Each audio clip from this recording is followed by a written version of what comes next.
Suurimad müüdid Eesti kohtutes töötamise juures on see, et kohtuveskid jahvatavad aeglaselt.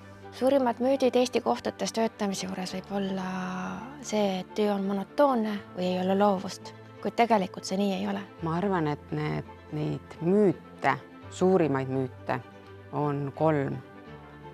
Aeglane, ülekoormatud ja väga kallis. Müüdiks on ka minu meelest see, et kohtusse saavad pöörduda ainult rikkad. Et tegelikult on täna loodud ikkagi võimalusi, et igal ühel oleks võimalus kohtusse pöörduda oma õiguste kaitseks. Üle Euroopa levinud müüt, et Eestis juba kirjutab kohtuotsuseid arvuti.